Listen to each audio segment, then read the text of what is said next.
reeks preke uit Romeine voort en vanoggend lees ons Romeine hoofstuk 10. Die brief van die Romeine hoofstuk 10 van vers 1 af. Broers, my hartewens en my gebed tot God vir my volk is dat hulle gered word. Want ek kan van hulle getuig dat hulle vol ywer vir God is, maar sonder die regte insig. Hulle het hulle nie gestuur aan die manier waarop God mense vryspreek nie.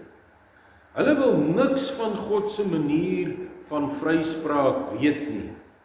Hulle probeer dit op hulle eie manier kry. Christus is tog die einde van die wet, sodat elkeen wat glo vrygespreek kan word.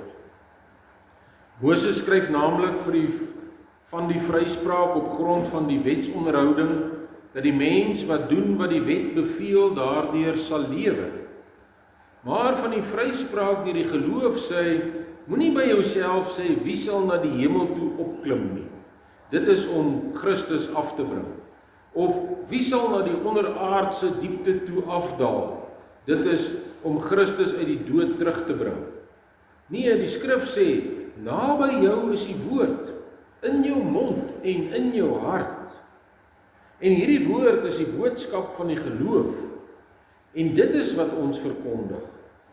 As jy met jou mond bely dat Jesus die Here is, en met jou hart glo dat God hom uit die dood opgewek het, sal jy gered word. Met die hart glo ons en ons word vrygespreek, en met die mond bely ons en ons word gered. Die skrif sê tog, niemand wat in hom glo sal teleurgestel word nie. Niemand nie. Dit maak dus geen verskil of 'n mens 'n Jood of 'n Griek is nie. Want dieselfde Here is Here van almal, en hy seën almal wat hom aanroep ryklik, want elkeen wat die naam van die Here aanroep, sal gered word. Maar hoe kan 'n mens hom aanroep as jy nie in hom glo nie? En hoe kan jy in hom glo as jy nie van hom gehoor het nie? En hoe kan jy van hom hoor sonder iemand wat preek? En hoe kan iemand preek as hy nie gestuur is nie? Daar staan ook geskrywe hoe wonderlik klink die voetstappe van die wat die goeie boodskap bring. Die Israeliete het egter nie almal aan die goeie boodskap gehoor gegee nie. Jesaja sê immers, Here, wie het die prediking geglo wat ons gehoor het? Die geloof kom dus deur die prediking wat 'n mens hoor. En die prediking wat ons hoor, is die verkondiging van Christus. Maar 'n mens sou jou kon vra, het die Israeliete dan nie die prediking gehoor nie? Al te seker het hulle gehoor. Die skrif sê, hulle prediking het oor die hele wêreld weer klink, die woorde tot by die uithoeke van die aarde. Of 'n ander vraag, het Israel dit dan nie verstaan nie? In die eerste plek wys ek op wat God deur Moses sê. Ek gaan julle jaloers maak op mense wat nie 'n volk is nie, en julle kwaad maak oor 'n volk wat nie julle kennis het nie. En Jesaja gaan selfs verder. Daar sê God, ek het my laat vind deur mense wat my nie gesoek het nie. Ek het verskyn aan mense wat nie na my gevra het nie. Maar van Israel sê hy, dag vir dag het ek my hande uitgesteek na 'n ongehoorsame en 'n weerspannige volk. Ons lees tot daar, ons teks is vers 2, dit wat Paulus hier van die volk van God sê, want ek kan van hulle getuig dat hulle vol ywer vir God is, maar sonder die regte insig.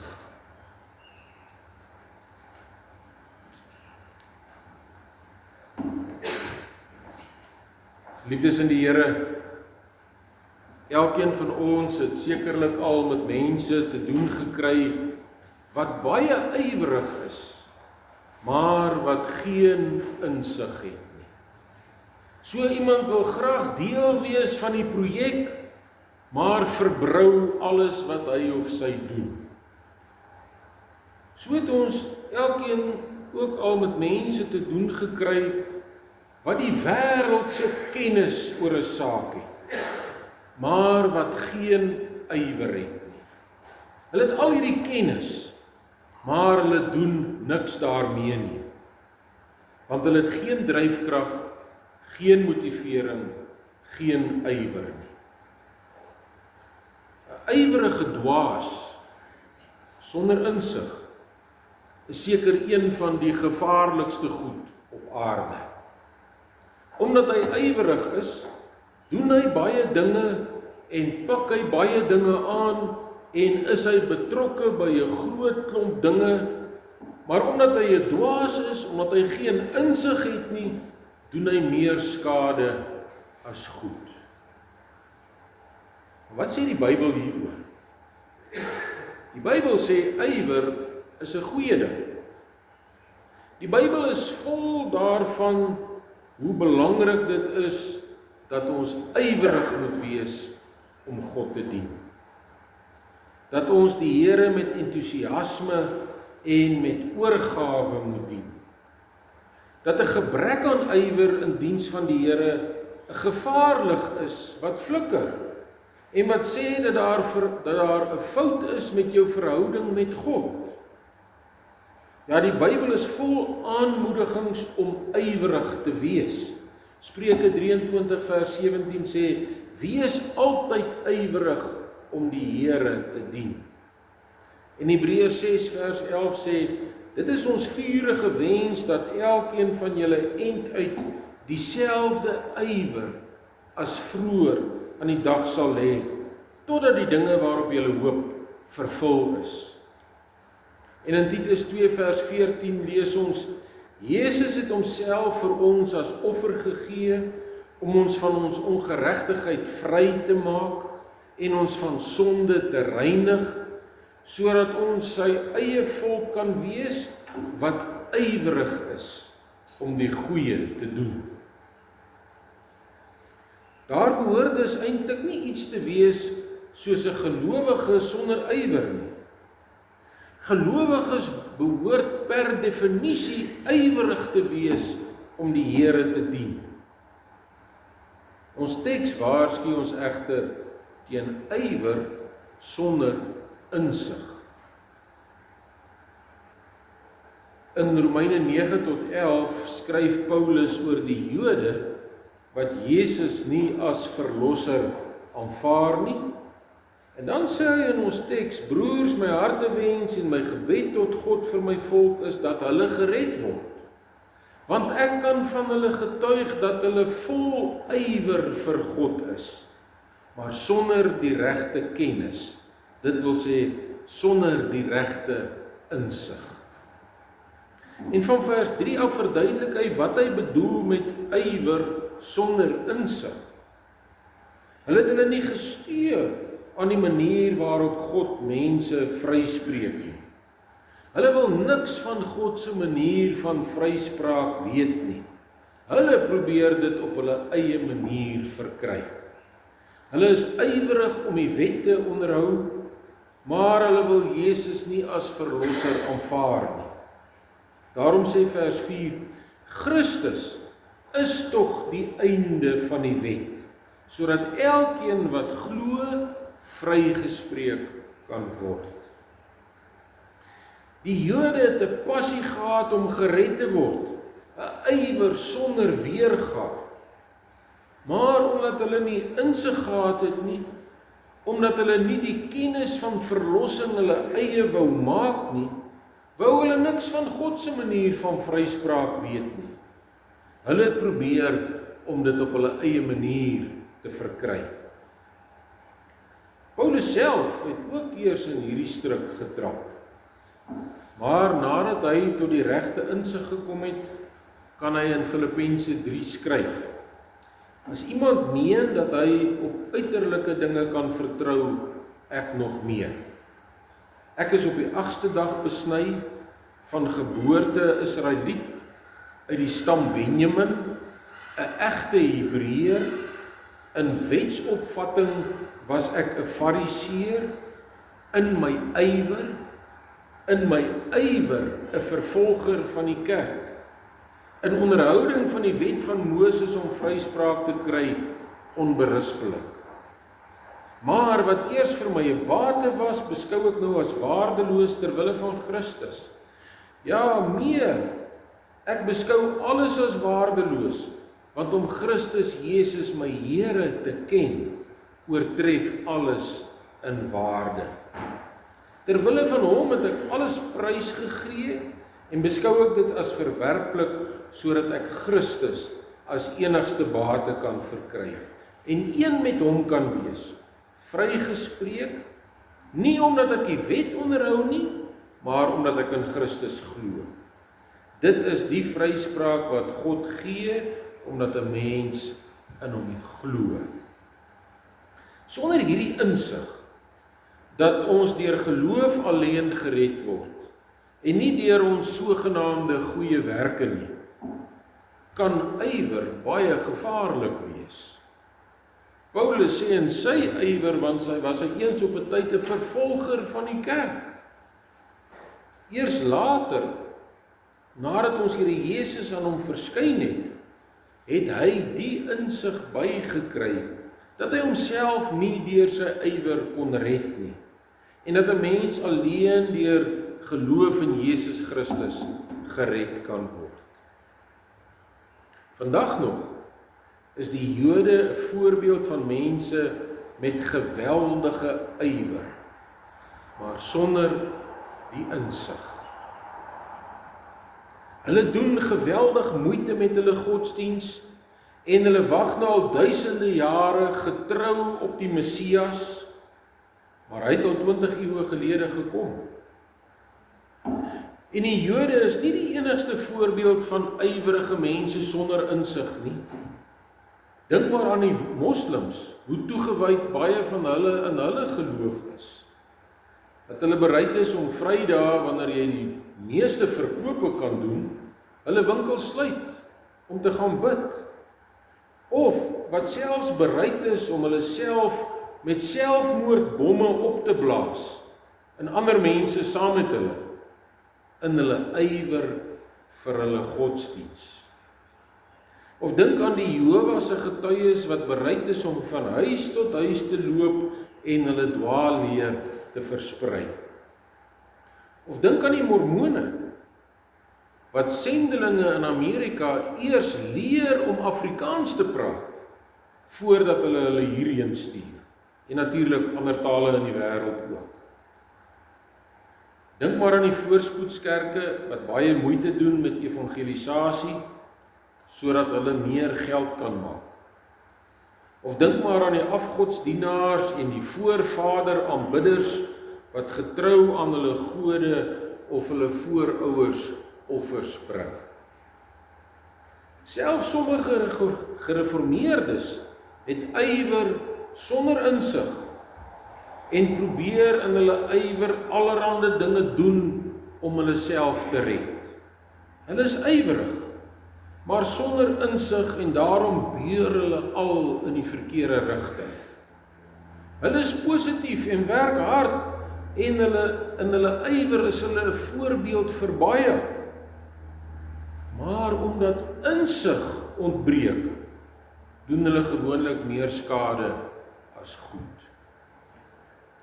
So is daar vandag ook teoloë wat baie ywerig is om die skrif te verklaar en dik boeke daaroor skryf en mense probeer omhaal om die Bybel te verstaan soos wat hulle dit verstaan.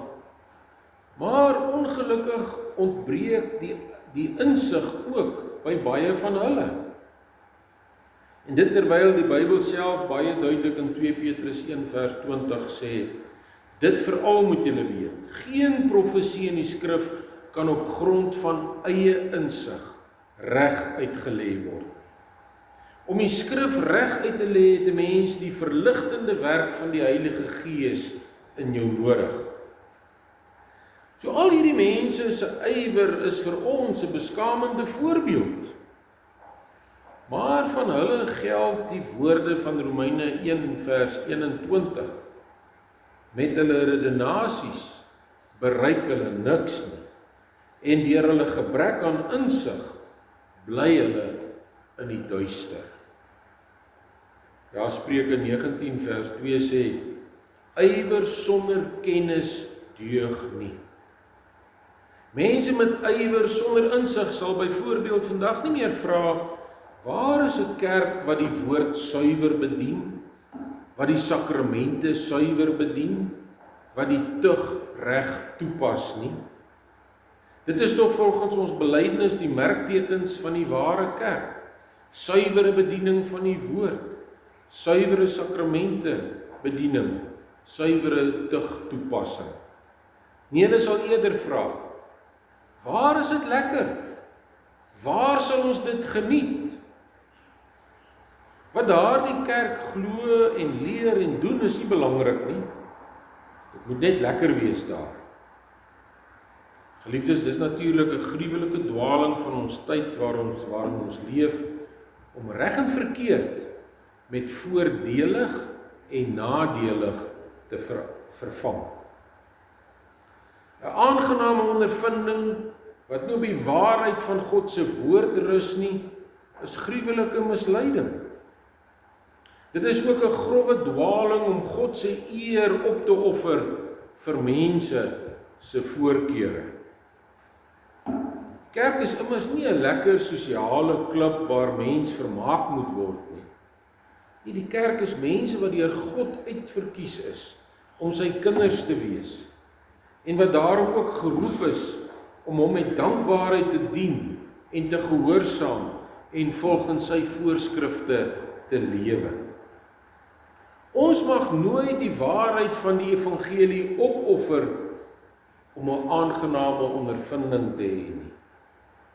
As ek verstaan wat God die kerk bedoel het om te wees, dan sal ek vas staan op die ware tekens van die ware kerk, die merktekens van die ware kerk. Wat is dan die regte insig wat ons nodig het? Wel, ons het sover in hierdie reeks al gehoor wat die Here hieroor aan ons openbaar in die Romeinebrief. Romeine 1 vers 17 sê, in die evangelie kom juis tot openbaring dat God mense van hulle sonde vryspreek, enkel en alleen omdat hulle glo. Dit is soos daar geskrywe staan, elkeen wat deur God vrygespreek is omdat hy glo, sal lewe. Teenoor hierdie regte insig staan die dwaalleer, jy moet jou eie saligheid verdien.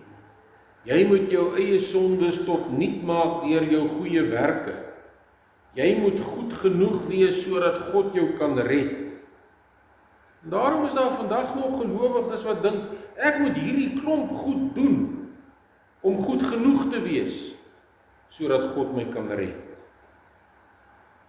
Maar die gesonde leer sê volgens Romeine 3 van vers 21 af, maar nou het die vryspraak deur God, waarvan die wet en die profete getuig, in werking getree. Dit is die vryspraak wat nie verkry word deur die wet te onderhou, maar deur in Jesus Christus te glo. God gee dit sonder onderskeid aan almal wat glo.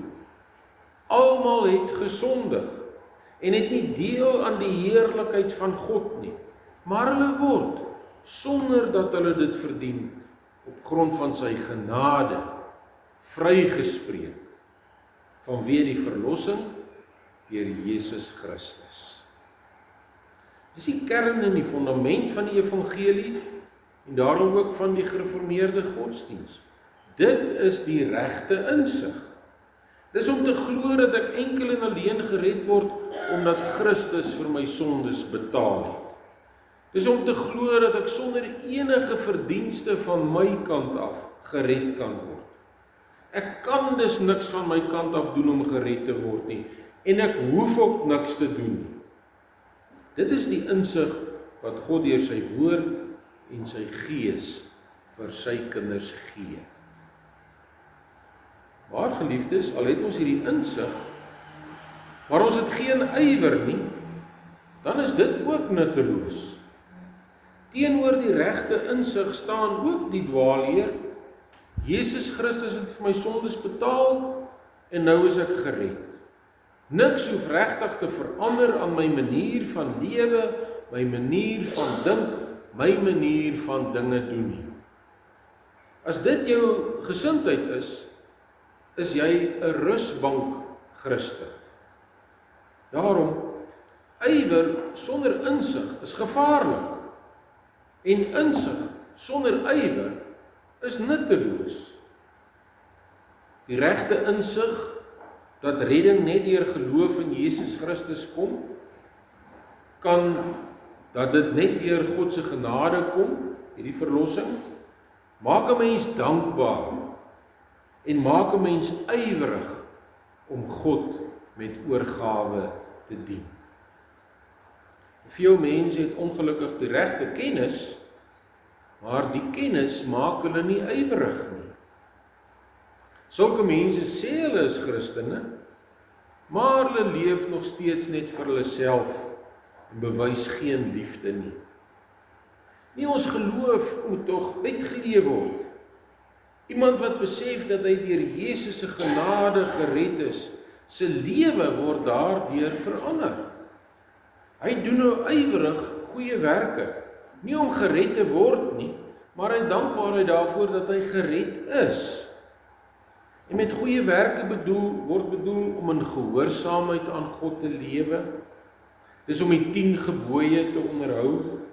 Dit is om God as die enigste ware God te dien en bo alles lief te hê, om op hom alleen te vertrou, sy naam en sy dag te heilig, om offergawes te gee, om Bybel te lees en te bid, om huisgodsdienst te hou, om vir katekisasie voor te berei, om vir ander mense iets te beteken, om goed te wees vir jou huweliksmaat en jou gesin.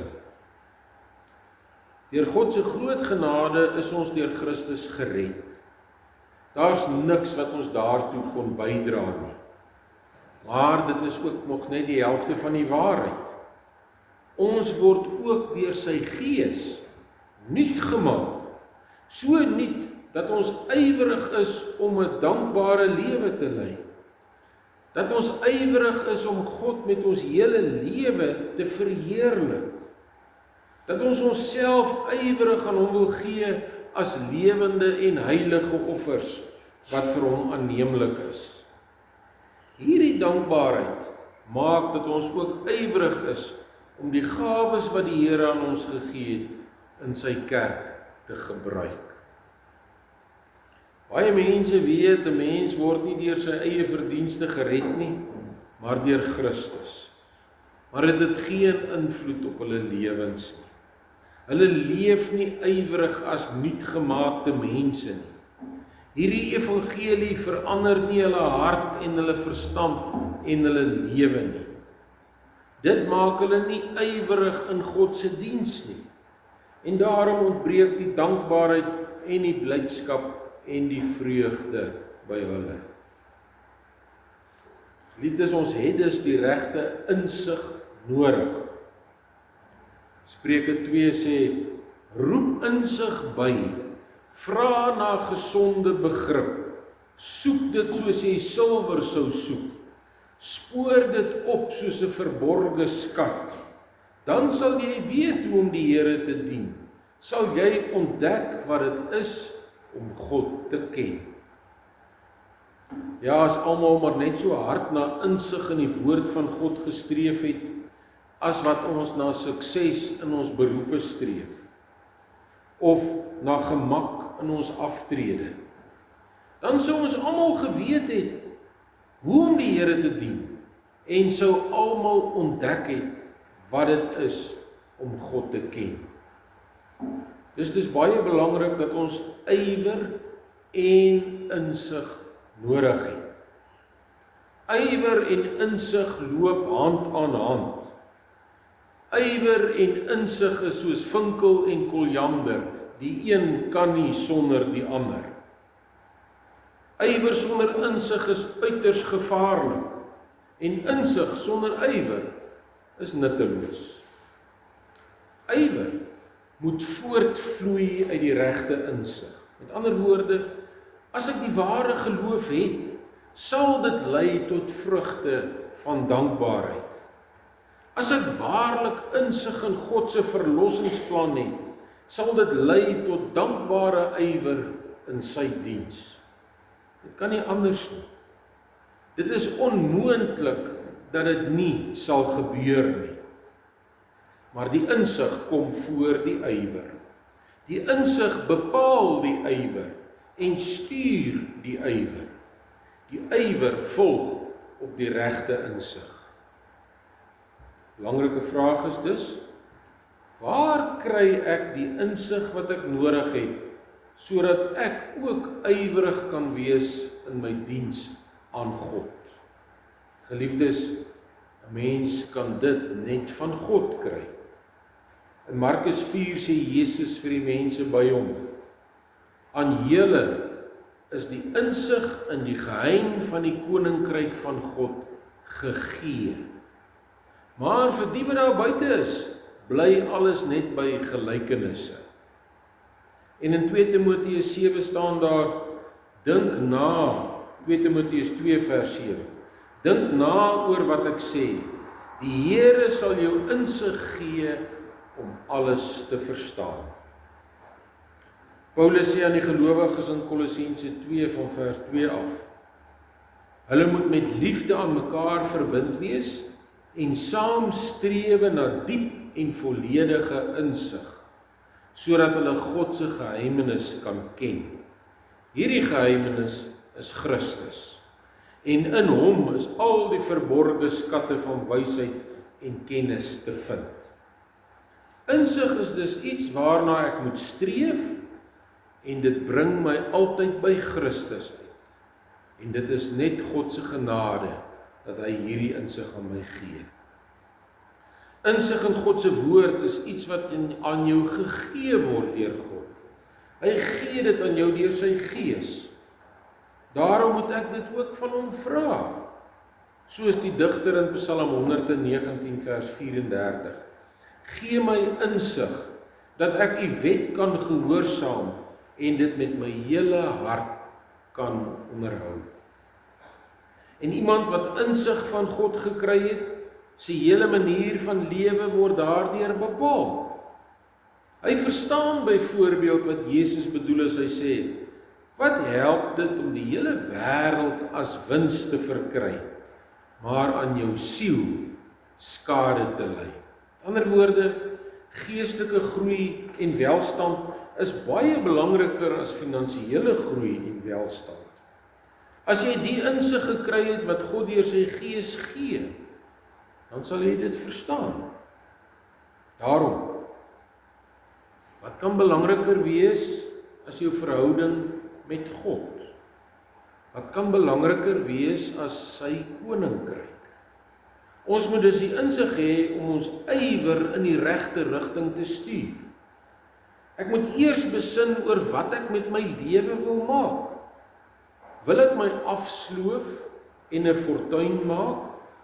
Of wil ek die Here dien? Wil ek my eie koninkrykie bou? Of wil ek God se koninkryk bou? Wil ek 'n gejaagde lewe leef? Of wil ek 'n sinvolle lewe leef? Wil ek net in wêreldse dinge betrokke wees? Of wil ek ook ywerig in God se koninkryk en kerk werk? Wil ek lui lekker lewe? Of wil ek sout en lig wees? Wil ek bedien word? Of wil ek dien? Eers wanneer ek die insig het om in die regte rigting met my lewe te beweeg, eers dan kan ek die Here werklik met ywer dien. Daarom bid Moses ook in Psalm 90. Onder u toren vlieg ons dae en skiet ons jare verby soos 'n gedagte. Ons lewe maar 70 jaar of as ons baie sterk is 80. En die is vol swaar kry en leed. Dit is gou verby. Ons vlieg na ons einde toe. Wie ken die krag van die toren beter as u dienaars? Wie ken u gramskap beter? Leer ons dae so gebruik, dat ons wysheid bekom. Ja, ons tydjie op aarde is maar kort, en daarom bid Moses, leer ons dae so gebruik, dat ons wysheid bekom. Met ander woorde, gee ons insig, sodat ons u met ywer kan dien. En mag dit van ons elkeen gesê word, hier is iemand met insig in God se woord, en wat daarom die Here ook ywerig dien. En daarom moet ek myself elke dag biddend ingrawe in die woord van God. Ek moet soveel as moontlik Bybel lees, en my soveel as moontlik blootstel aan suiwere woordverkondiging. Ek moet soveel as moontlik van God vra om my so te lei deur sy Gees, dat ek die regte insig sal hê om hom dankbaar met ywer te dien. Amen. Kom ons dank saam. Onse Vader wat in die hemel is, ons dankie vir die rykdom en die diepte en die wysheid van u woord, die ware evangelie van Jesus Christus. En dat ons die voorreg het om met u woord besig te kan wees. Om elke Sondag ook hier die uitleg van u woord te kan hoor. Daarom bid ons Here dat u vir ons insig sal gee in die woord. Die insig wat u alleen kan gee. Die insig dat ons nooit self kan red nie. Dat ons alleen gered kan word deur Jesus Christus en sy soenverdienste. Maar ook dat wanneer 'n mens dit glo, dan word jou lewe verander deur die Heilige Gees. Die Heilige Gees wat van jou 'n nuwe mens maak, wat ywerig is om u gehoorsaam te dien. Die Heilige Gees wat ons diensbaar maak in u kerk en in u koninkryk. Daarom bid ons vir die regte insig, wat ook die ywer in die regte rigting sal stuur. U alleen kan dit gee deur u woord en u Gees. En daarom vra ons dit in kinderlike afhanklikheid van u, in die naam van Jesus Christus. Amen. Ons gee nou geleentheid vir die liefdesgawes, daarna sal ek die slotsang aankondig.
Liefdes, ons slotsang is skrifbreiding 75 of 15:1 vers 2, 3 en 4. In vers 4, aan hom wat kragtiger in ons kan werk, as wat ons bid of dink, aan hom, die Here, bring ons in Christus ewig ere.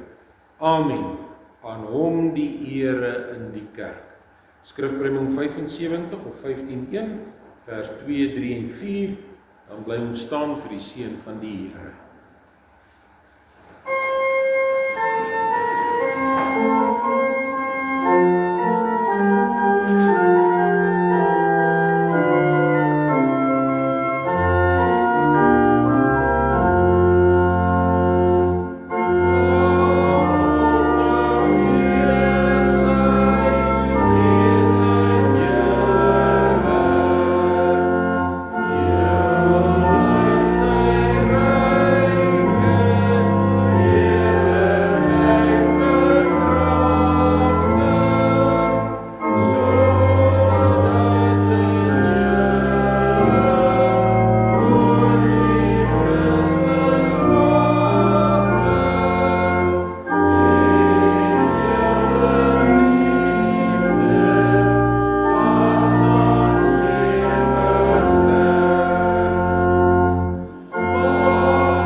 Die genade van Jesus Christus ons Here, die liefde van God ons Vader en die gemeenskap van die Heilige Gees is met u en bly met u.